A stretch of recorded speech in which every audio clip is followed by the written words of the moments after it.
Hi there, Warriors, and welcome to La Celeste Talk. Today I'm joined by Gabe and Rodrigo. Hi, guys. Thank you for being here. Rodrigo, making your debut there. Good to see you here, man.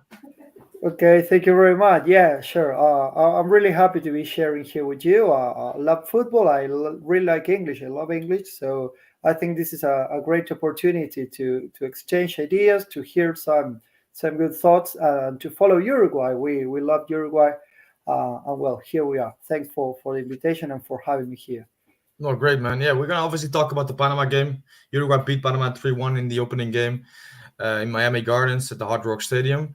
A game which was, obviously, first off, we all enjoyed it. We wanted to see more goals, but it wasn't to be. Second off, tough period at the early part of the second half. And then eventually we got the goals. Unfortunately, a late goal, no clean sheet, but it's a win. Gabe, how did you experience this game? You're obviously going out to the Bolivia game in tomorrow, but this game, watching it from home, how did you experience it? Excited as always. We're always excited, right? I mean, turn on the TV, waiting for the anthem, everything. And they came out guns blazing. They came out. I was impressed almost. I know it was Panama, but we haven't seen them play like that in. We saw the Mexico game, but the qualifiers were a long time ago already. So it was refreshing to see them again, and they impressed me in the first half, and obviously the second half didn't turn out exactly the way we wanted it to, but I'd say thus far positive so far. Positive first game, relatively. Yeah, I mean, Rodrigo, you are on the same line, or you may have picked up anything else? No, yes, I think Bielsa was asking the press conference about like being the first match, which is always a special and a difficult match, and he said that he didn't think that that was going to affect the players and the team. Of course, I respect what Bielsa thinks, but I think that always debuting and starting a tournament can be a little bit problematic. So to say, you can start winning anyway. I think that we started winning. We were like way better than Panama. And I think that we have all decoded and recognized what had been the problems in the second half mostly. I don't know what about you guys, but I noticed Valverde extremely tired. He has had a very long season. He is champion of Europe, and that demands a lot of mental energy and your physical energy. I think he should rest for Bolivia's match. We will talk about it later on. But my thoughts are that we were very good. Uruguay played very well football. I'm happy that we can create a lot of chances. And then we have to, of course, goals are the most important thing, but we created chances, and that's really positive. So whenever we can be better at that, we will be fine. Second half was weak, but all in all, we were good. Yeah, no, I agree with that. Obviously, I mean, yeah, when you look purely on the first half and look at the chances created, it's quite ironic that the Araujo goal is the one that opens it up. A goal which is outside of the box, which you wouldn't expect to go in. And then we obviously have chances, and not only chances. There are also situations where the final pass is lacking, no composure in the final third to play someone in and to set up an easy chance. That was obviously frustrating. But if we're talking about the manager perspective, when your team is not creating chances, then you have a problem. For example, the Brazil game. Brazil, they against Costa Rica, obviously they played against a close defense, a better, I think, organized side, but they didn't create a lot, clear-cut chances. And with Uruguay, that was not a problem. The problem was not not converting it, and then going into the second half, because not converting it, giving some sort of belief to Panama to have a go. And to be honest, even in the first half, in my opinion, although they did not create anything like realistic or like concrete, the front players, whenever they were played in, you could see that they were dangerous. That they could get shots off, that they could threaten the back line. But fortunately, back at that moment, Uruguay's defense was on it, really sharp, really sharp. But I mean, Gabe, talk about Valverde just a moment ago. I agree with that actually, because I think this was not Valverde at his best, which is okay. You can understand it with the season he's had, and also with the weather in at the game. 2-3 days ago. Would you say perhaps it's a good idea to give him a rest, to put him on a bench for the Bolivia game. I mean, I know you're going to the game, so you probably don't want it. But I don't. I agree with Rodrigo. You saying in the sense that he's tired. Obviously, he's played what he played. I think 52 out of 53 games or something like that. Something ridiculous. Which I mean, I don't even know how he does it. But I think it goes for all the players. I think they were all tired. I mean, you look at them on the field. A lot of them looked really gassed. I mean, Ronald obviously said after the post game that he didn't hydrate properly or so forth. But I think they were all tired. I don't know if it was the weather. I guess obviously the weather played a part in it. The humidity. It sure looked looking hot from here. Should you give him a rest in the Bolivia game? Probably. You have the players to do it. I mean, you put Bentancur in, you're not going to have any problems. I mean, against Bolivia, if we had problems, even by taking out Fede, I'd be extremely surprised and disappointed. So yeah, I think it's a valid option. It's something that definitely can be done. And even if you don't play in the entire game, you play him for half the game, maybe. So it's Bolivia at the end of the day. With all due respect to them, I mean, if the U.S. are beating them 2-0, we beat them. I think it was 4-0 in qualifiers last year.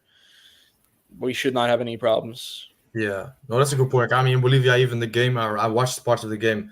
I think if Ricardo Pepi had his shooting boots on, it probably would have been 4-5. So yeah, that's. I mean, it's obviously you never have to be. You shouldn't be complacent, but that's a game where Uruguay should be able, especially when you have 4-5 or sorry, a game every 3 days in this tournament.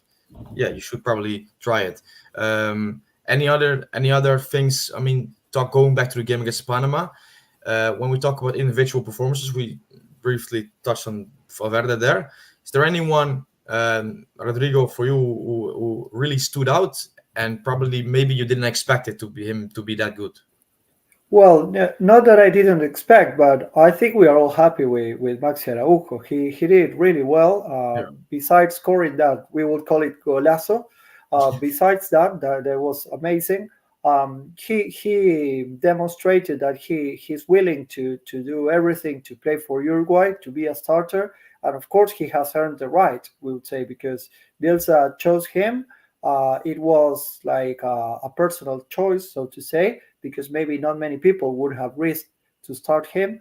I mean, when he started with Uruguay, of course. But then he developed really well, and in this type of match, which is Copa America anyway, he has already played, but he did very well. Well, I expected a little bit more from the Rascaeta. It's a player that I really like. It's a player that I like watching playing with Uruguay. Um, but I wouldn't say that he had a bad match. But all in all, we know that De La Cruz would do it a little bit better. Again, I'm not against the Rascaeta. I really like him, and I know he can perform really well. Uh, I was surprised with Viña. I know what kind of player he is. I'm fan of Nacional. I followed him, but then he started having very weak performances with Uruguay. And then the other play, he proved to be more than ready to keep playing for Uruguay, even as a starter. I would have chosen Matias Oliveira as a left back. Although that comment, I say that Viña can be the starter, and that would be great. No, I agree completely. I mean, Gabe, Viña, Araujo and Viña, but especially Viña, because Viña, we remember him coming in, being good. 2021 Copa, I think he was with Nandes probably one of the only players that could leave the tournament with their head up high. And then there was this moment when he went to Europe and couldn't really get into the Roma side, struggled, and you could see this transfer to the national team. And now, since Bielsa, he's really it's a rebirth. I mean, someone mentioned it to me, I guess, on Twitter, but it's a rebirth for him in the national team. Yeah, right. But I think he's also improved technically as well.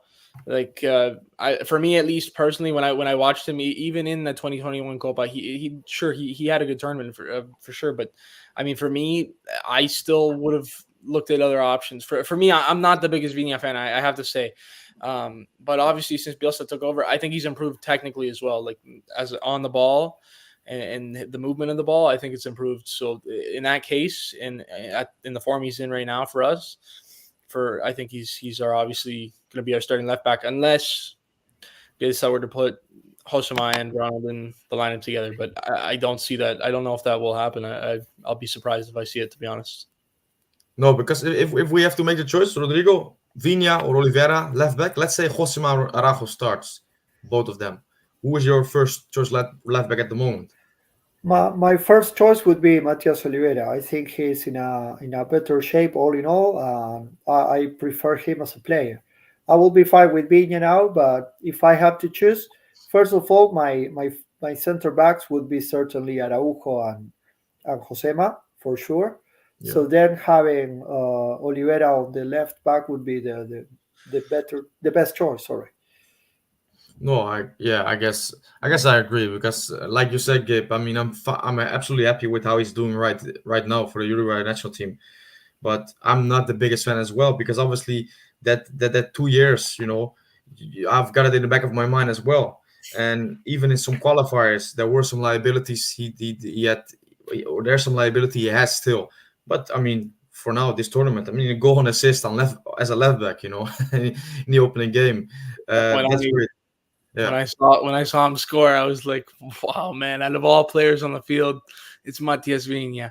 yeah, That was. But another thing, as you guys were talking about De Arrascaeta, when De La Cruz came on, listen, I love De Arrascaeta as well, right? But maybe it was just the fresh legs at the end of the match going against a weaker, team in the second half against Panama, but. De La Cruz came in, he made an instant impact. I thought. I don't know what you guys. When I saw him get on the ball, I mean, he was playing against weaker legs, mind you, but yeah. it's I don't know. You got an interesting competition there because I think both of them can be superb in the team. So Yeah, no, I Yeah, agree. in my opinion, De La Cruz has been the best player under Bielsa's command. Since Bielsa is in the Uruguay squad, he has been the best. Of course, we have mentioned Araujo and Maxi Araujo, and he has done a great progress. But all in all, I think that De La Cruz has been the best under Bielsa's command. So yes, I will always prefer him. And Gabe, you mentioned something that it's like very important. Like Panama players were a little bit tired, maybe, and that helps a lot, mostly for creative offensive players. But anyway, he could do it very well. He could provide a very good assist in Viña's goal. And I think that could be another substitution for thinking about Bolivia. it can go both ways. I think, like even if you start De La Cruz and you bring on Duran, I think it's a dangerous selection that we have in that central attacking midfield position, and I don't know. I love it because I'm not used to it. In recent years, how many like pre 2019, 2020 central attacking midfielder who up until Gas, I mean, gas. think about it. But the problem is, even if we had good ones, they died in the systems or in the way we played. That's a problem, But with I mean, the decision to play Dasqueta was a bit of a surprising one, at first. But I understood the decision because obviously when you play against supposedly a low block, although I think Panama weren't really good at executing that perfectly, the low block, it's understandable to play Dasqueta because he has he has he's more of a pure 10 who can lock defenses, of unlock defenses, I mean, with his passes, with his ingenuity, than De La Cruz. De La Cruz is obviously also a creative player, but he is more of a runner, he's more dynamic. And that's why, obviously, he did so well in the qualifiers, because he was perfect in the way Bielsa wants to play. And that's why I agree with Rodrigo, is that maybe Valverde is a bigger name, maybe Darwin is the top scorer, but De La Cruz is probably the most impressive one during the qualifiers. And it was tough on him, perhaps, to not be in the starting lineup. But I think it will be even tougher for Bielsa to not play him in the starting lineup next game. And that's probably, if we talk about that, Rodrigo, is that a change you would make, perhaps, when it comes to the Bolivia game? Sorry, can you come again? Or is that a change you perhaps make? So De La Cruz for De Esqueta, is that a change you would make for the Bolivia game? Yeah, sure. If I have to decide, I would make, I think, at least three substitution or changes from one game to the other, to be Yeah. clear. And that's one of them, certainly. Yes, I would start. But we can also say that maybe starting the Rascaeta again uh, gives you the possibility to, or gives De La Cruz the possibility to rest a little bit more. I know that in this context, all the Yeah, players have to go there 100%. Uh, let's take Valverde out because of my prior comment, but yes, you have to go out with the best, but maybe Bielsa decides to continue starting the Rascaeta and then maybe with USA, which we suppose will be a more challenging game. He wants to start De La Cruz. But if I have to choose, yes, certainly the Rascaeta out and De La Cruz in. and the other two changes you would make, what are these? Well, I as I said before, I will make Valverde rest. Of course, he's amazing. He's superb. Yes, totally.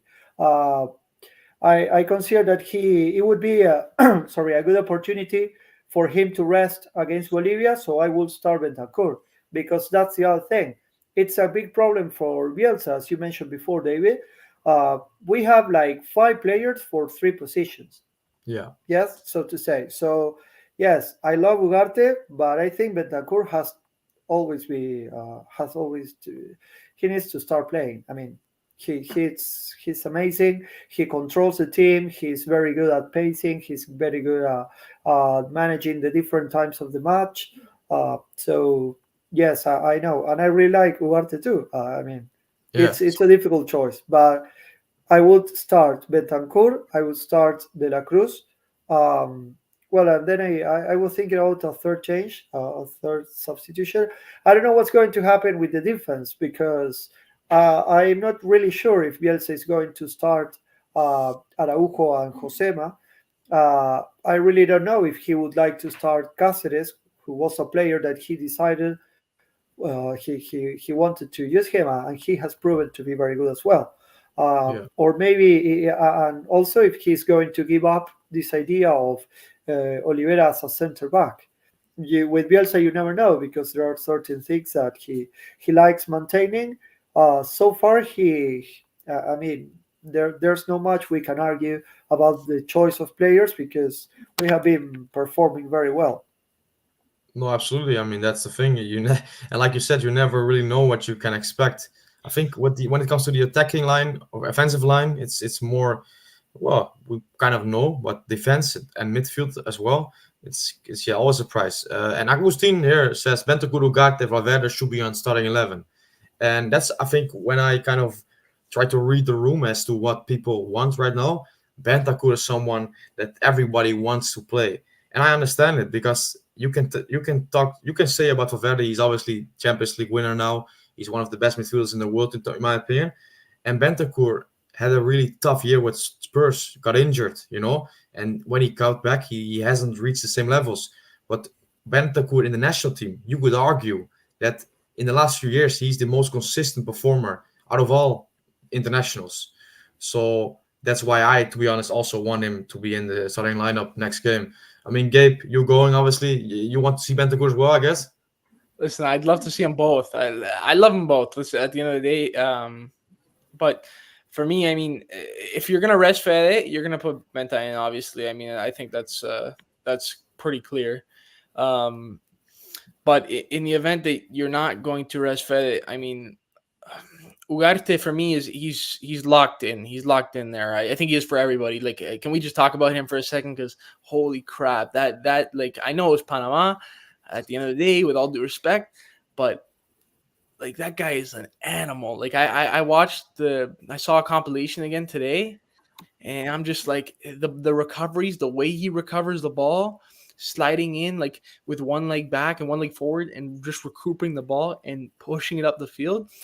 He's like he needs to get out of Paris, which he Yeah. will, and Yes. he's got to get to a team that he's going to be a consistent player in because that guy has the ability to be one of the best five, sixes, whatever you call it, that pivot that in the world. Like I was every time I watch him, he's just like the definition of like being Uruguayan.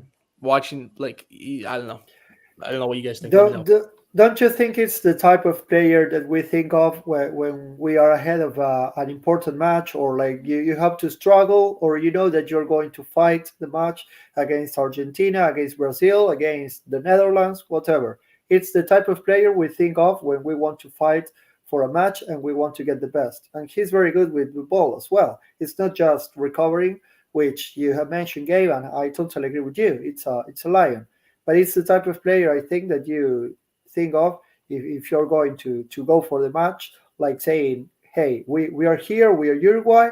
As you said, number five, number six, here I am. I am the one who's going to hold everything in the middle. And I think that's great.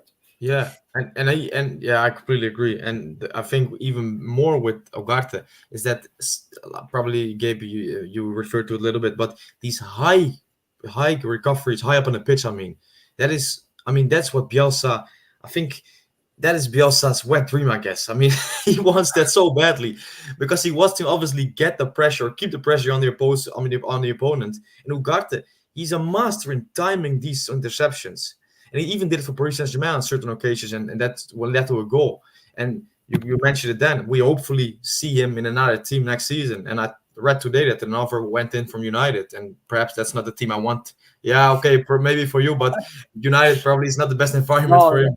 I agree. I agree because every time I see us get a player, we ruin them, and I Yeah, don't that's want that to happen to him because I'm telling you, I could sit here for like an hour, 2 hours just talking about him, man. yeah. His No. performance is like so consistent. Like I like he would do like a lot of those players. I think every single player on that team would do anything for the badge, anything. But Ugarte and Nandes for me, like they will die on that field. Nandes, oh my gosh, that guy's what an But animal, man. I like Nanas. I love Nanas for his obviously his play on the pitch. But what I didn't like about him is especially in the period where Uruguay were losing control, that he made this. I mean, I understand you want to show passion, you want to recover possession, and you want to obviously get back into the game. But he was so incredibly rash, so completely just making stupid fouls. But obviously, overall, his game was really good. We have to say that for sure. Yeah, No, I Rodrigo. agree. He has improved a lot with the passing. Yeah, In the Yeah, final part of the pitch, I mean he has performed really well in that matter. And maybe that was one of the things that he was. I don't know if lacking, but let's say that he's a player that you would that you know it's going to give 100% on the pitch, as Gabe was saying. So, given that for granted, we are waiting for him to perform better in another areas, in another parts of his playing. So, against Panama, he was really accurate with passing. yeah, and I'm interested. Sorry, no, go that's ahead. okay. No, No, I'm no, just go saying, ahead. I'm Go ahead. interested to see like because I know that like I just he's not going to be a long term right now because I mean I hate that he went to Qatar. I for me if he stays in Europe for he went to Qatar. It was Qatar, right? Saudi Arabia. Yeah. Saudi. For me, I mean, like, just if he stays in Europe, he's gonna stay. He would still be our starting right back, I think. For how old is he? He's what 28, I think. Yeah, I think he's approaching 30 now. Yeah, yeah. But It's still a couple years, yeah, but I don't know. the problem with him is, I mean, he's Mauro on a body, but then in Italy, he had some obviously some good seasons there, and even there were links with Inter and clubs like that. But he never really went, never, nothing really materialized. And now he's almost 30, and he's only played for Cagliari in Europe, which is a shame, obviously, because obviously I think he could have done better for his career in Europe. But still, I mean, for Uruguay, he's invaluable in this team. Moving away from that is, I think there's obviously the period in the game. This I think 15 to 65 minutes. I was watching it there, and I was getting really annoyed, frustrated. Not because Panama were getting some joy, because that will happen. I understand it. Panama is a team that is more accustomed to playing in this heat and humidity. And Uruguay perhaps were a little bit lost because they had missed so many chances. And I mean, yeah, momentum shifts happen in a game. But what I was really annoyed with, and I would like to ask you about whether this worries you, is the fact that for this 50-minute period, Uruguay really could not we're not able to get a grip, get control, keep possession, slow it down. I mean, Rodrigo, how did you watch this period, and is there anything you worry about now, looking at the tournament ahead? Well, first of all, I have to say that that's a kind of problem that we have in Uruguayan football in general terms. In the Uruguayan league, Uruguayan teams have always had problems with ball possession. Whenever I talk about this matter, I always like highlighting that it's not that you have to like Bielsa or only what Guardiola does, like that possession style or Luis Enrique style, but we Uruguayans don't have that. And for of course in the national team we have amazing players, and they don't have the same level that Uruguayan league or the Uruguayan football in general. But all in all, it has never been a characteristic of Uruguayan football, the possession thing. And when I mean possession, I mean defending with the ball. Like if I have the ball, you don't have it. If I control the match, you are running behind me. You are so I think that those connections were lacking.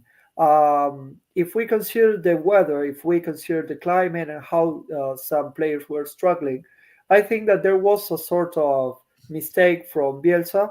As I said before, of course, I'm not saying that I know better than Bielsa, but I interpret that it would have been better to make some substitutions before. Never mind the never mind the substitution, or like we all knew that De La Cruz was going to get in, and the same maybe with Bentancur or with another player. But in a certain moment, when we all realized how things were going, I think that it would have been good for us to have some substitutions to get the ball again, and to try to control the match in another way, because we were out of control. And if we are playing with another team, with another national team, that would be a serious problem. Yeah, that's why I wanted to bring it up, because I got into a discussion with someone and talking about, because, and perhaps I said it was a very poor performance, and now looking back at it, that's probably not the right way to categorize it. But the fact why I find it so important, because that moment, like you said, when you come up against Colombia or even against a team like Peru or Chile, they will hurt you in that moment. And it's also true, obviously, that Uruguay should have scored way more goals already, but still. And I obviously understand the point, and you obviously know a lot more about Uruguayan football than me and what's in the DNA. But when you look at, like you also said, by the way, when you look at the players playing there, like a Valverde, especially, by the way, but also Ugarte, but also Darsketa, these are players that should be able, in my opinion, to recognize what kind of a phase this game is going through, recognize what is needed at that moment, and they didn't, and that's a shame. And heat and humidity played a role, I guess. Many people have highlighted this, but yeah, I think De La Cruz, Bentancur, but especially De La Cruz coming in, changed the course of the game, settled us down a little bit. And I think I got it here. Agustin Silva said De La Cruz can't get out of the starting 11. And yeah, I think hearing you guys talk and knowing what I think as well is it's kind of hard to argue, right? Because he brings so much. Gabe, I mean, if I ask you what is your midfield for the Bolivia game, what would you say? Well, Rodrigo made me think about it, and now that I think about it, Fede should take a rest. Will Bielsa do it? I'm not sure, but in the event that he does, I would play Bentancur, Ugarte, and I don't know. It's tough for me because those two, I really want to see Johan succeed in the starting 11, especially. Yeah. It's up in the air for me. I think maybe you give him another game, another half, right? But like I said, with all due respect, it's Bolivia at the end of the day is the worst. With all due respect, the worst opponent in this tournament, in my personal opinion. I mean, Yeah. the ranking says the style of play and the goals conceded. My gosh, but so at the end, I think it's a game where you could possibly experiment a bit more with. And if you feel the need to rest Fede, rest Fede. But for me, I keep Yarasqueta in maybe even for another half and see how it goes. But for me, I'd love to see what it's like on the training field with those two, because that healthy competition, like pushing each other, like because two Yeah. players that they can both play the role. But I agree with you guys in the sense that De La Cruz has had a great spell under Bielsa, and De Arrascaeta, he only really started playing under Bielsa on Sunday. This is first So start. First start, right? exactly. Yeah. I mean, So yeah. at the end of the day, who are you gonna play? I mean, the guy who's succeeded in that role most, and going forward, maybe you keep De La Cruz in. But for me, I think I keep De Arrascaeta in for another half, especially against Bolivia. But if we're talking about a greater opponent, I think I put in the trusty De La Cruyff. De La Yeah. Cruyff. But I agree. I think he will never play Darsketa against Colombia, Brazil. He will never will do it. He won't. We just won't. And I understand it, by the way.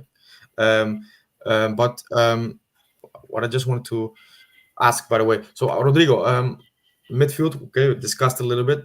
Darwin, he got his goal, and it was a great finish. Don't get me wrong, really good finish. 85 minutes in. By that time, by the way, though, he could have had three. I mean that's the story with Darwin this season, obviously. And I think we all love Darwin here, so we're not gonna bash him. But at that moment in that game, in his first half especially, what was going through your head then, with regards to Darwin? Well, I totally support Darwin. I have to say, I don't think it's necessary, but I am Suarez like number one fan. I love him with all my heart. But that doesn't mean that I'm going to say trash about Darwin. And I No. support Darwin, and I love him playing. We all realized, I suppose, that he plays really well, and that he's very good at setting some diagonals. He's very good at making the defenders have to be following him, and that opens the path for the other players. When you have players like Pelistri getting like sharply into the box, if you have Araujo, who is like even better than Pelistri at scoring goals, if you can have the Arrascaeta, if you can have De La Cruz, Darwin playing very well can give you a lot of space for those other players I mentioned, or even, of course, Valverde shooting from outside the box. So we know that he's not maybe a killer, what the world of football would call a killer. Those players who are like whatever ball they have on their feet, it goes to the goal. Yeah. Not that it is a goal, but the aim it's like getting like going there, and the goalkeeper has to do something about it. And maybe he's not like crazy about goals, but he has proven he has scored an amazing goal against Argentina. He has scored a very good goal when he was struggling against Brazil. He scored against Colombia. He has already scored against Colombia in eliminatorias, in qualifiers, some years ago when he was way younger. From So, yeah. yes. So, I mean, we know that there are certain things that have to be improved. And another thing that I would like to say about Darwin is that when he's playing for Liverpool, he's not always the first choice to be the like the what we call the number nine, the striker, the forward, and he's sometimes taken to the sides because of Gapco or some other player. So if like maybe having him as a striker, as a fixed number nine, or not fixed in the position, but you get the idea.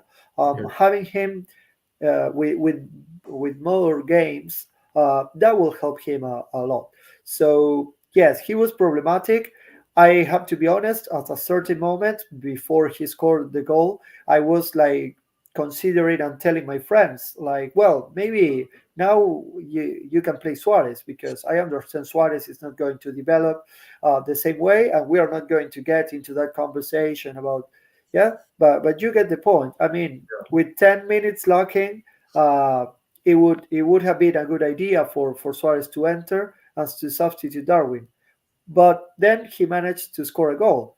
The last thing to round up my idea, um, there's something fantastic about Darwin's goal. Araujo heads the ball, and many people thought that it was a hand or something from the defender of Panama.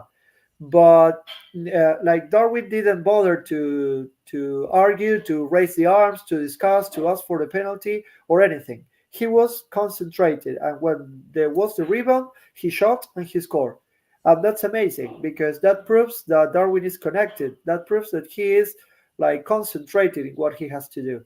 I know it might sound silly, but it's important. Maybe some other players prefer to like shout or at something, look at the referee, or ask for a hand. and he did what he had to do, and it was a goal by the end of the day.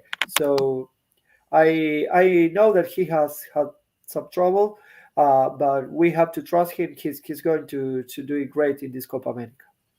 Yeah, I mean, amen to that. I mean, I think we all that obviously. I mean, our conversation obviously is different to what the conversation with Liverpool. This is the context of the Uruguay national team. He scored 9 goals in the last 6 games. He's missed a lot of chances at Liverpool. Even though, I mean, you mentioned obviously Gakpo and left wing. First season that was a big problem for him, I believe. But this season, we have to be honest, he played as the number 9 for most of the season, and he didn't deliver to the standards that he should have, in my opinion. But that's a different discussion. Whether Darwin will deliver on his promise and be one of the best strikers in the world, and that's obviously scoring, I would say, 30, 35 goals a season. We have to wait for this. But all we can see now is how he does in this Copa. And I think if he does well this Copa, if he scores, let's say 4 or 5 goals, if he brings Uruguay to a title, hopefully, but even a semifinal, that it would be so important for him to kick on next season, arrive back to Liverpool as someone who has more pedigree on the international stage. And that's, I think, what we all want to see and what we all.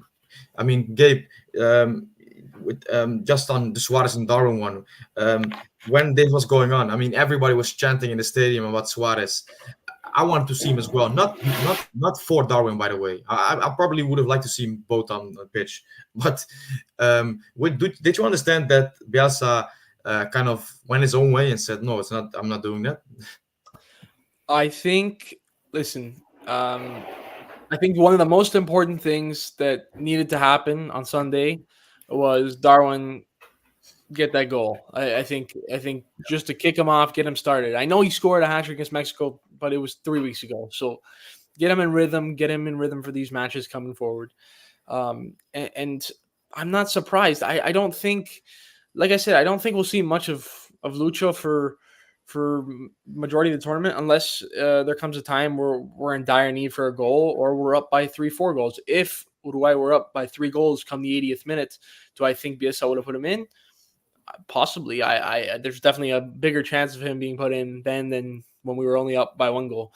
So, but like to touch on it, right? Like, I know that he missed some chances, and he always does, unfortunately, sometimes, but so does every striker. And at the end of the day, and when I'm watching the game, when I saw it, like especially that chance, the one where Fede plays the ball in, and you guys know which one I'm talking about. Yeah, from the side, yeah. I'm not gonna blame him for that. Like at the end of the day, yes, you want him to put that in the back of the net, but I think it's a harder ball to finish than a lot of people think. The ball coming in on that angle and having to hitting it first time, it's a lot harder than you think. And I know we expect him to put it in, just like we would expect Suarez to put it in. But No, I think he had opportunities though, and I think he did things good. Not even just in the sense of poaching for a goal, but there was a moment when the Arrascaeta headed the ball and the keeper saved it, and Darwin comes he's in the 6-yard box, almost on the edge of the 6-yard box, and instead of just chucking the ball back into the box, he picks out a pass to Maxi Araujo right through 2 defenders. I don't know. You guys remember what I'm talking about? Yeah. Things like that, I don't think we would have seen from Darwin 2 years ago, or so forth. Technically, he's improved massively. It's just a question of conversion. We've seen at Liverpool the chances the opportunities in front of goal, the chances missed, and his movement is obviously it's impeccable. I mean, he's there. He's there when you need him to be there. It's all a matter of conversion, and I trust him to be able to do it, and I hope that for us he's been able to do it. So it's just a question of whether or not he's going to be able to do it in these big matches coming forward, whether it's in a knockout game against Colombia or Brazil. So and that's if Brazil are there. Yeah. I agree with that, obviously, because the movement, a bit like Cavani, the movement, he gets himself in positions so many times, and he misses chances. That's true. And he turned 25 yesterday, I think. And I mean, yes, some strikers reach a certain level at 23, 24, but some obviously, like Budimir, for example, who played this Euros. I mean, not the same level, obviously, but he's a late bloomer. So yeah, he still has time in his sight, and hopefully, like Gabi says here, massive Liverpool fan and really hoping that Darwin will get a good chance with new coach Slot. I mean, that's important for him as well. He needs to have, and I think Klopp did it, by the way, but he needs to have a manager like Bielsa does at Uruguay that believes in him and that helps him grow. I think that's the most important thing he has to have, because there are some players, they are just so single-minded. They will do it on themselves basically, but some players need more guidance, need more nurturing and that stuff. And Gabi says also listening to you and watching the Peru game. I'm actually watching it to my side as well, and I'm a bit surprised because first of all, I'm not surprised that the stadium is almost empty because yeah, I mean I would expect that, but I'm surprised with Peru. They're doing really well. But so yeah, but How's anyway, Canada doing? How's Canada doing? not that good, man. I actually expected to be better because they did well in the opener. They created I quite a I lot of really chances. I really thought they could have put in a goal or even two against Argentina. I was disappointed. I was Yeah, hoping that they would do it because Argentina, for me, they didn't play all that great. I don't think any of the big teams, including no, us, we had a great first half. Don't get me wrong, but a lot of missed chances. But overall, I don't think all of the big teams played to their potential at all. Like Argentina struggled too. We struggled to put the ball in the net. Colombia yesterday, I mean, left it for yeah. they put in the goal and it was close up until the 90. And Brazil, I mean, look. So I'm interested to see how the second match day goes for all of those teams. To be honest, We have to consider that when Uruguay beat Argentina, I think that they got hurt. They got really hurt because they are world champions and they faced when I say they, I mean Argentina. They faced the match like feeling superior, which is something that usually happens with Argentina, with the rest of the countries. But we proved that they are not invincible and they are far from invincible. And I thought that you, David, tweeted about it. The Argentina was proving that it was like not invincible, and Yeah, that it's possible. Like I wouldn't say that it's only Uruguay that we won to them, and that's we changed their life. No, but we all can see. We can all see that they can be defeated. It's not easy. They will do it easily in the group. I think. I mean, I don't want to contradict myself, but they can have a bad time, and they are going to make the amount of points to go to the next round with the first place and wait for another team. Uh, but whatever, they have an easy path. No, nor yeah. like Uruguay. Yes, But but whatever team they face, the other team can convince that they can do it. Maybe not everybody will be able to do it, but I think that's something that we can find positive. yeah, no, I agree. And Rodrigo, you got a fan there, man. Daniel Aiello, Ah, Rodrigo yes, the best. a lot of, let me say that a lot of friends, luckily, family, and I'm a teacher, so some students are like putting questions and participating. So thank you very much for everybody to tuning in, for Oh, tuning that's in. great. Yeah, no, thanks everyone, by the way, whether to be tuning in. And if you want, like the video, subscribe to the channel, look in the comments or in the description for the X accounts of Rodrigo and Gabe as well, so you can follow them on Twitter on X. So yeah, thank you for being here. And get your thoughts in. I mean, I think we will continue like 50 minutes more, and then we'll end it. And then I'm not sure when, with who, but we will be back soon around the Bolivia game, um, which is on Thursday. So that will be great. And there's Tony Mesones. I think we addressed it a little bit, but he asked, think there might be a chance we see Suarez against Bolivia. And Gabe obviously he wants to see him, and I think I want to see him as well, by the way. But like you said, Gabe, by the way, I think it really depends on how the game unfolds. So if we're up 2-0, 3-0, why not? I pray we're up 2-3 now because I just want to be able to say that I saw him once. That's all I want. I don't care how he plays. I just want to say I saw him on the field, right? So, but realistically, we should be up at least I'm saying by the 75th minute. We should at least be up 3 goals. If we're not up 3 goals by the 75th minute, I will be thoroughly disappointed because this is another game where confidence can be boosted, whether that's Darwin putting in a couple or anybody on the team. It's a confidence booster. These first, I mean, the Panama game was more difficult than I think I expected. Yeah. Not and I think also just due to through the fault of our own of not putting away our chances. But this Bolivia game, like I've said it 100 times. With all due respect, there should be absolutely no problems or reason why we're not up at least 3 goals by the 75th minute mark. So will we see Suarez? I really hope so, because Yeah. why wouldn't I want to see Suarez? Why wouldn't we want to? So, but only if we're up by a fair margin, I think. Yeah, I think that I'm not really sure how much we are going to see from Suarez in this cup. Of course, I hope it's a lot because, well, yeah, we all know we all like him, and we know what he represents. And Gabe, I really wish that you can see him. Shall we Oh, speak louder? I pray, bro. Okay, yeah, you're playing. So, but what I mean to say is that I'm not sure that Bielsa is going to play him much along the Copa. I don't know, but yeah, I think we all have the same perception about you about Bolivia. We are not being disrespectful if we say that we have to be way better than them.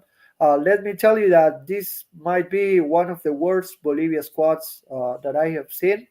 Yeah. Uh, they have had more competitive teams, despite Uruguay doesn't have really like really big problems, mostly not playing in the heights of La Paz or whatever.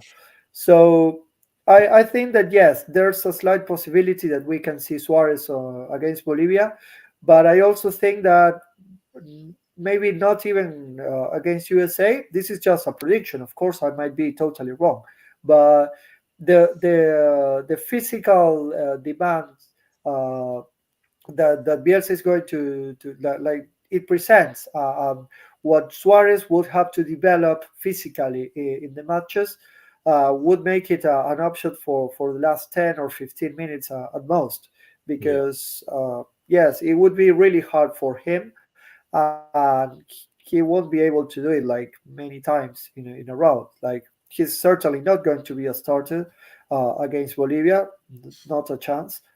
So, well, let's pray that we can have some of Luisito. I No. don't. Yeah. Sorry, No. No. I don't see. I think honestly, this game on Thursday is probably one of the only chances we'll have to see him. In the event that we're up a lot of goals. Otherwise, I think he would only maybe come in maybe if, let's say, we're playing a Colombia Brazil and we're down a goal with 10 minutes to go, or if you want to sub him in with 5 minutes left in the game and put him in at pens. But I don't like that either. I don't like the idea of cold turkeying a pen. No. But I think those are the main and only options times we'll see him. Yeah, and I think we kind of we all expected it, by the way. I mean, none of us were thinking he's gonna start against Bolivia or any USA. I mean, we never know, obviously, but I even if Bielsa drops Darwin in, for example, the USA game, I'm pretty sure he would even play Oliveira ahead of Darwin or have Suarez I mean, in the striker position, just because what he offers physically and his work rate, his intensity. Um, and I mean, Suarez wouldn't be here right now if he didn't understand this, you know. But Suarez obviously does believe, and he should, and I think he has reason to believe it, that when for 20 minutes to go, Uruguay need a goal, like you said, against the Colombia, Brazil, he is the first one that should be put on. Because we can talk about Darwin, his goal, and obviously everything it brings, but in this squad, there's not a better natural finisher still, even at 37, than Suarez, and that's obviously why he's there. Um, so yeah, and hopefully we see him against Bolivia. I really hope it, you know, for you as well, but for me as well, because I wanted to score a goal in the Copa 13 years after his first Copa. You know, that's longevity. You know, No, that would be something. Even to see him score, oh my gosh! I just want but to see him on the field if he comes in, he's gonna score. I know it. against He's Bolivia. gonna I score. hope so, because he almost had it. He almost had it in Yeah, September, October. That was Hosama's reaction was all of us. Honestly, I was praying he was going to put that in the net. So, yeah, but let's see. There was an interview recently in which Suarez said that there is a special reason why that ball against Bolivia in Estadio Centenario didn't enter. he Yeah. he's he says something like, "Well, it didn't get into the net because I have another one, and I will have another one, and I trust him. We all trust him." Yeah, no, I didn't see the comment, but that's a great comment, by the way. he's he's keeping it for a nice moment in the Copa, this Copa. Let's get through into some comments finally. Nick Caff says you can't sub in Suarez for Darwin. Would have to play them together. If not, you ruin Darwin's confidence. He needs to start and play every game. Um, in certain circumstances, I understand what you're saying, but like we just mentioned, if we are 2-3 up, I think there's no harm in doing that, obviously. But I think Nick, I think probably you intend or you've written this comment with the idea of maybe replacing Darwin in the starting lineup, or perhaps replacing Darwin when we're just 1-0 up or level, and then I perhaps understand it. But Darwin is not one. I mean, it's Suarez, The respect between them two is like incredible, and he would. There's not going to be any bad blood or any, how do you say in English, and any. He's not going to have a temper, I don't think so. Yeah, and Gabby says, does Darwin come down? Do he creates more chances than normal strikers, and because of that, he has more chances and more misses? Yeah, I think Gabe also mentioned. I mean, when you look at Lewandowski, Suarez, even Cavani, Ibrahimovic, Benzema, these strikers, they scored the most goals, but they're also almost every season they played up there with the most chances missed, and this obviously comes with the territory. And Darwin, especially, is someone who does miss, who is similar, but we also have to be realistic. When you look at the statistics this season, he misses more than he should. That's what it is, That's just the reality of it. And I'm not one for statistics, but when you even look at the XG and how he underperforms that by like 5-6 goals, that's. And Haaland, by the way, Haaland is similar. We have to be honest about it as well. The problem with Haaland, or not the problem, is he still scores 25 goals, Premier League goals a season. And then we're not talking about it. If when Suarez scored 30 goals for Barca, he also missed 25-30 big chances, for example. But when you're scoring 30-35 goals, nobody's going to be talking about it, obviously. And that's the problem, I guess. Yeah. I think the other thing too is that you look at Haaland, right? And City are playing to Haaland. At the end of the day, they're playing to Haaland. He's their man. That's who they're going through 9 times out of 10. Yeah. Whereas I think at Liverpool, it's more playing to each other, playing more. It's more of, you got Salah on the right and you got Luis Diaz on the left. Not to say that City doesn't have that quality. Of course they do, but I don't see Liverpool play to Darwin like City would play through Haaland. But at the end of the day, I mean, it has to come. He has to prove it, right? Through conversion. That's the number one thing that everybody's talking about with him, obviously, and rightfully so. I totally understand it. But I feel like for us, he's been clinical, regardless of maybe per se. I guess you could say a little bit rusty on Sunday, but I don't even think really that much, because I'm trying to remember the chances he had. And he had a few. He definitely had a few, but especially that one that people were going off about the Fede ball in. For me, you want him to score that, and you're going to expect him to score it, but it's not an easy ball to put in the net. That one, especially, I don't think. So I agree. I agree with that one, by the way. But that was not the one I was on about, to be honest. I'm trying to remember. No, because he had just some chances when he went through, and not moments where he didn't get a shot up, for example, because he couldn't control the ball, and it was like he couldn't really take it past the defender. But the thing is, with the cross, by the way, that is obviously not a catastrophe. That is not a sitter exam, for example. But it is a chance that most top strikers do poop in the back of the net. That's just the reality of it. I agree. Because he cleanly connected to it, and in that situation, and I'm not trying to pretend to that I would have finished it, by the way. Maybe on a good day, perhaps, but not a lot. But the only thing he had to do, basically, because these crosses for Valverde are so clean. The only thing he needs to do is connect it and guide it just a little bit to the left or right. Because when it's on speed in that speed, have to give a little bit of direction, and it's a goal. But okay, that was not my problem, by the way. That's a good chance and would have been brilliant. Valverde, Darwin, great goal. But it's unfortunate. That's not the one. But I think that's the one I saw a lot of people online or Okay. Liverpool fans, or other than Uruguayan supporters being like, oh my god, you know. No, but some Liverpool fans are just irrational, at the moment. Yeah, Some of them, yeah. they Fair enough. like they try to bash him so much, and some of them, that's the problem. Some of them try to bash them to like to hell, and some of them are defending them and never try to recognize any of his flaws. And Yeah, I guess we try to be in the middle a little bit. you have to be in the middle. Right? Yeah, You right. have to You be have to be realistic. realistic. Yeah. Exactly. There you go. Okay. Yes. So I want to get to few comments and obviously and then call it a day, I guess, or a night for me then. So Nick Cav says Argentina and Brazil always favorites. Um, on paper, yes, I guess we all agree, but at the moment, I mean, Rodrigo, if you would have to make a power rankings from, let's say, 1 to 5 right now, what is your power rankings? Like, just quickly.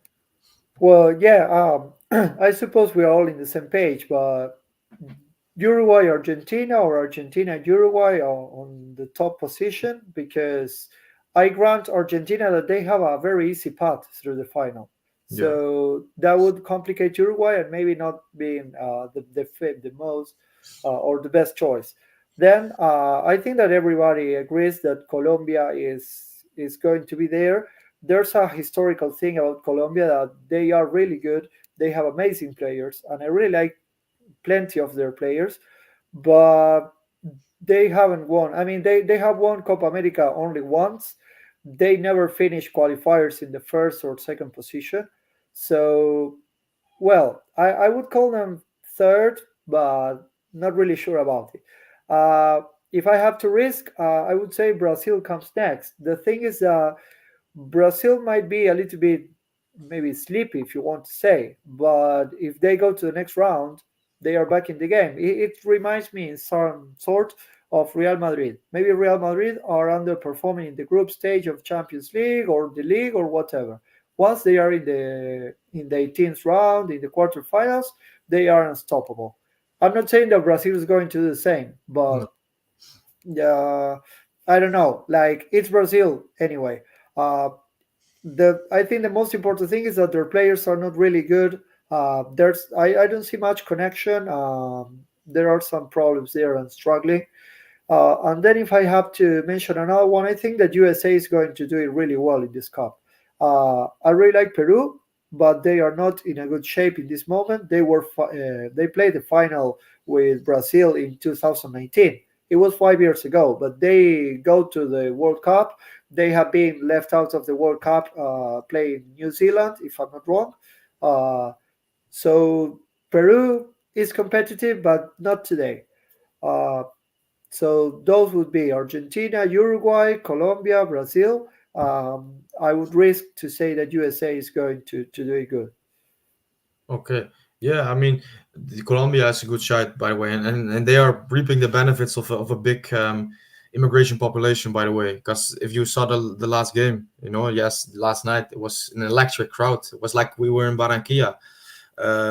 So and luckily, I mean, Gabe, you're not living there, but New Jersey, the state where the game is played on Thursday, is the state with the biggest Uruguayan population. And I think Ignacio Alonso, the president of the AOF, estimated that there will be 20,000 people. And one of them is in the chat today. It's Gaby Rose. I'll be at the Bolivia games, he says. Can't wait.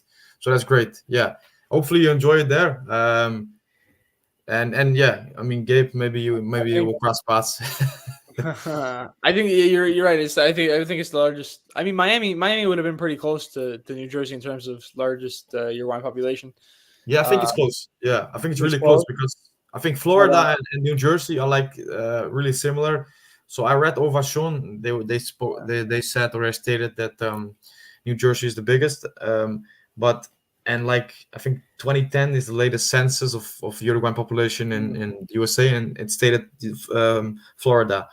But anyway, I mean, it's great. I guess it's great. I mean, for like yourself, but also people living there. This is so great to see them play. I mean, I don't like it being in the US, by the way. I really don't. But the one positive thing I can take from it, I guess, is that these people can watch Uruguay, right?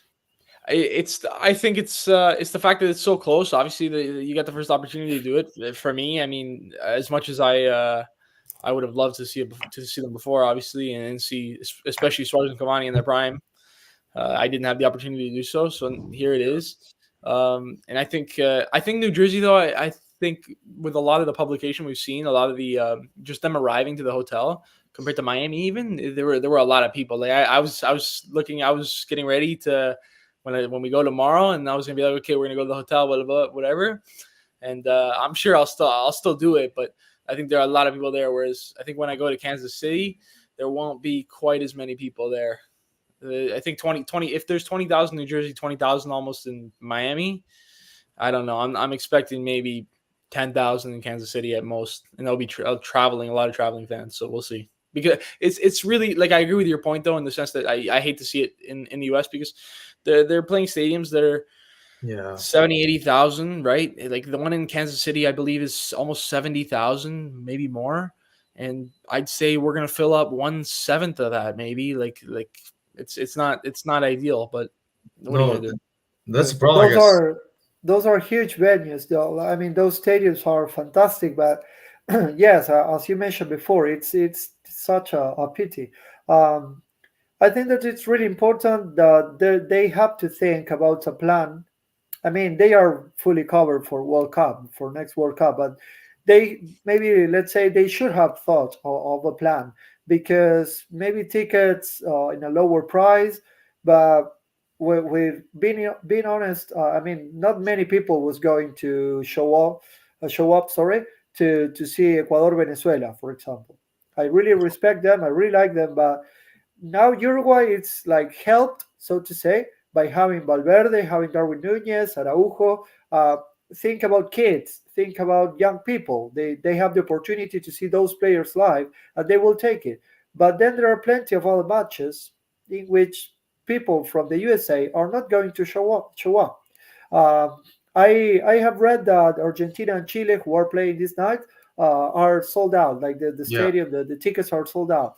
Well, people of course go to see Messi. There might be plenty of Argentinians, but as I said before, there are many other teams, countries which don't have like that amount of people. Maybe they don't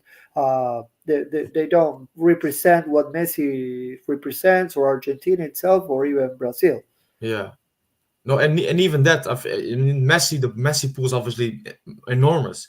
But I guess what I don't, and I think you guys don't like as well, is that it loses the essence of what international football is about. Because I watch today, and not only today, but for example throughout the Euros, I see 50,000 Croatians being in Berlin watching their team, or 50,000 Albanians watching their team play for the Euros for the first time.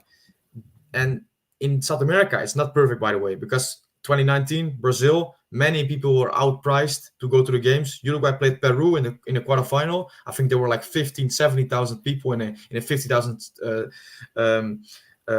50,000 capacity stadium. So it's not perfect, but normally when you have it in South America, you will be able to have people going through games. Let's say it's Colombia, people will go from Venezuela, from Ecuador, from Uruguay, even Argentina. And you have stadiums which are fantastic, because obviously in South America there are great stadiums as well. It's more the logistics, I guess, and the infrastructure, which is a pain in the ass. But your stadiums which are not like 80,000, which is great if you fill them, but it looks really bad when there are 20,000 in it. And you have stadiums of 30, 40, maybe 50,000, which can be filled. Yeah, So that's, I it's think, what, yeah. it's CONMEBOL at the end of the day. They're just Yeah, they're of course. greedy. Yeah. Like I mean, like listen, the prices for the tickets, even for the games that I'm going to, were not exactly reasonable. Was I willing to pay because it's the first time I get to see them, and I've been waiting my entire life for it? 100%. But for your average person who's not fortunate in some sort of way, it's not feasible. Even just the traveling, the expensive traveling, and then the tickets, especially Ticketmaster wanting like for, oh my gosh, for quarterfinals. I was looking quarterfinals in Las Vegas if we make it, and just the fees alone are $200 US. Like Yeah. what? It's insane. So, but those Euros games, I mean, that's what I was going to ask you. Actually, did you watch your Your Yeah, native yeah. stay. No, I watched it with my brother and some friends of his, and I mean, like probably I'm not that much of a fan of my own national team.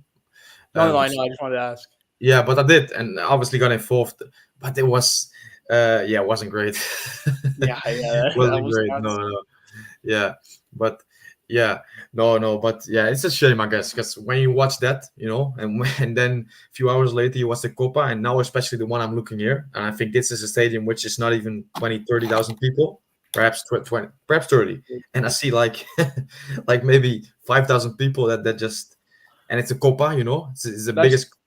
that's Yeah, the one in Kansas City. I think they're playing in Kansas City, but they're playing at a smaller stadium in Kansas City, not the one I, that you're probably playing at. maybe you noticed, but I think this is the stadium we played as well when we played against the USA in Yeah, 2022, right? that's Yeah. the one. That's the one. Now, Yeah. but for this time, for our game, we're playing at NFL Stadium. So Yeah, all of them NFL stadiums, and the reason they do it, obviously, I guess I'm not completely sure, but it's because they have all the the logistics, the infrastructure ready for people to be there, to be in hotels, stuff like that. But there are, I think, well, I wanted to say there are better stadiums, but maybe they are being occupied at the moment by clubs because the MLS obviously is still playing. But yeah, I okay, think that's the problem, if anything. The yeah, MLS. Like, they didn't even. if Yeah. you're looking at games in Miami and stuff, like I don't think there aren't any games where Inter Miami play, which those would be good options because the capacity, especially for a game like per se like Bolivia Panama, like who's like realistically speaking, I'm not looking forward to seeing what the crowd looks like at that game because No, no, no. I think there will be some from people from Panama, I guess, living in US, but that's it. Not gonna be a lot of people there. No. Yeah. I mean, was good to chat to you guys. Really enjoyable to talk about the game, talk about some other stuff. I think when Bolivia game approaches, we'll be in contact and maybe do a live show or perhaps after it. Anyway, guys, people are watching. I really appreciate you being here, taking out your time of your day, getting involved in the chat or just listening. If you want, you can like the video, will help me, and you can also subscribe to the channel. And like I said earlier, please look in the description of the video to follow Rodrigo and Gabe on X. And yeah, guys, really appreciate it, man, to be here. thank Yeah. you, thank you. Okay, thank you very much. It was really pleasant to talk to you guys. It was really fun. And well, let's hope for the next match. Let's hope that we can meet again, and we will be here commenting on everything and supporting Uruguay. Yes, that's it, man. And any predictions, by the way? Any predictions? Maybe early predictions? Well, we all suppose that we are going to win easily. It's like when you say it aloud, you are like, okay, what am I doing? But no, come on, let's win. I mean, Yeah. we should be comfortable. There shouldn't be any problem with it. Maybe we have learned about some things that happened against Panama, and maybe we can improve many things. I'm sure that Marcelo Bielsa is working on it. So I think we are going to to win like easily, so to say. 4-0 Yeah. at least, hopefully. Yeah. I I'm, mean, I'm with you. if they don't put in at least 3 minimum, I'm gonna be disappointed. So let's see. No, the US put 2 goals, and they should have scored 4 at least. Yeah. So I'm confident as well. By the way, but yeah, let's see. Let's hope for some more efficiency in front of the goal, and then I think there will be no problem. No, not at all. Okay. Thanks once again for being here, and I'll see you very soon. Bye bye. Goodbye. See you.